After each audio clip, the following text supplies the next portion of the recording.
Mau beli kamera baru tapi bingung? Nah, kawan fotografi, mungkin tips dari saya ini bisa membantu kalian untuk memilih kamera yang tepat.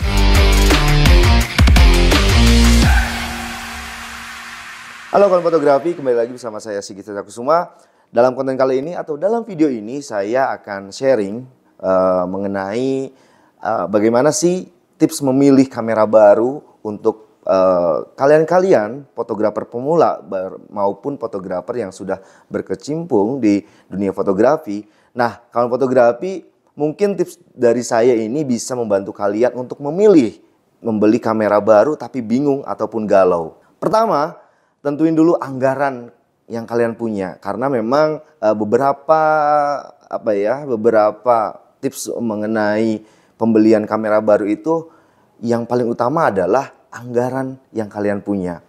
Karena berapa sih budget yang kalian punya, ini menentukan bagaimana kamera yang kalian akan beli, gitu ya. Jadi budget di kantong pun kalian bisa pas untuk kalian membeli kamera yang kalian mau, gitu ya. Karena saat ini banyak banget kamera-kamera yang memang bisa kalian pilih untuk sesuai dengan kalian yang memiliki kantong budgetnya minim ataupun standar, ataupun yang memang lebih untuk membeli kamera yang sesuai dari budget itu.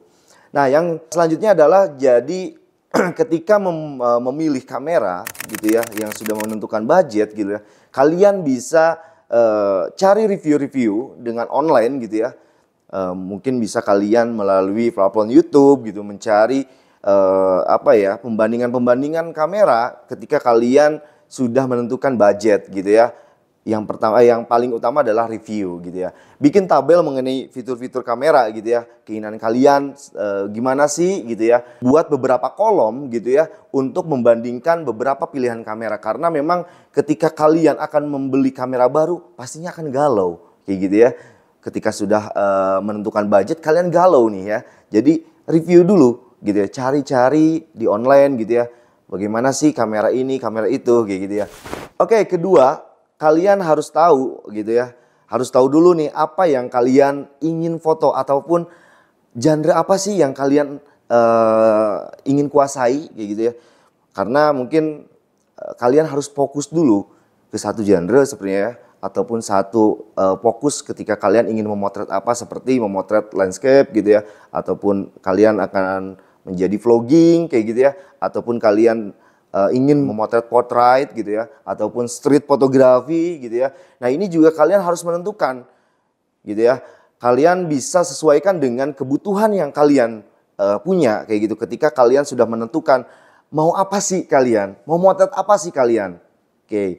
Nah, kamera dengan autofocus cepat ini bagus untuk foto-foto sport sebenarnya, atau wildlife, atau wedding, dan banyak lagi gitu ya. Sedangkan kamera dengan resolusi tinggi cocok banget untuk landscape sebenarnya, atau produk fotografi atau komersial gitu ya, food fotografi, foto makro, dan lain-lainnya. Ini kalian mungkin bisa sesuaikan dengan itu kayak gitu ya. Nah, kalian juga tentukan mau foto apa. Nah, ini juga berpengaruh terhadap apa yang kalian ingin dapatkan atau kalian ingin membeli kamera itu. Sehingga ketika kalian ingin foto apa, ini juga menentukan kamera apa yang kalian harus beli gitu ya. Yang tadi kan yang pertama budget gitu ya. Yang kedua adalah kalian tentukan kayak gitu kan.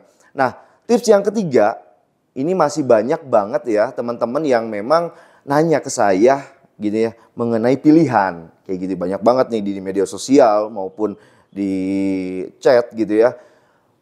Memilih mana sih DSLR ataupun mirrorless? Nah, pemilihan dari DSLR maupun mirrorless ini sebenarnya sama-sama kamera yang memang bisa dipergunakan. Tapi kadang teman-teman fotografi ini selalu menanyakan bagus mana atau lebih baik mana, DSLR atau mirrorless. Nah, kawan-kawan fotografi ini menurut saya, ini kan menurut saya ya gitu ya. Atau kalian baru mau beli gitu ya.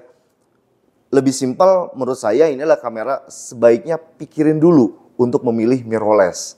Karena saat ini semua pabrikan kamera memberikan budget dan RNG-nya yang ngembangin mirrorless dan fitur-fiturnya yang selalu diperbaiki dan dikembangin gitu ya. Jadi kalian akan jadi rugi kalau kalian nggak pilih mirrorless gitu ya. Untuk masalah sensor tentu aja gitu ya, sensor besar akan kasih kalian kualitas gambar yang sangat bagus kayak gitu ya, ataupun yang sangat tinggi. Tapi balik lagi ke kebutuhan dan budget kalian. Ketika kebutuhan kalian dan budget kalian sinkron, ini mungkin bisa terrealisir gitu ya.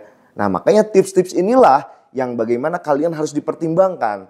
Nah, kemudian kamera-kamera sekarang tuh kan udah bagus banget gitu ya, ketika harus motret dalam kondisi ISO tinggi atau pada saat kondisi cahaya lagi gelap banget atau rendah banget gitu ya. Pastikan kamera yang kalian pilih ini punya kemampuan yang bagus dalam hal ISO gitu ya. Kemudian kamera itu adalah investasi tentunya bagi para fotografer.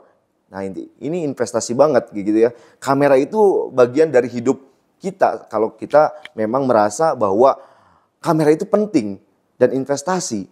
Nah, jadi pertimbangin kompatibilitas lensa dan aksesorisnya ini juga harus pastiin sesuai kebutuhan kalian gitu ya, mengenai apakah kamera yang kalian ingin beli itu bisa diganti lensa ataupun tidak kayak gitu ya.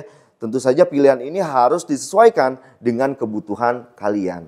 Tentunya adalah kebutuhan kalian sih gitu ya.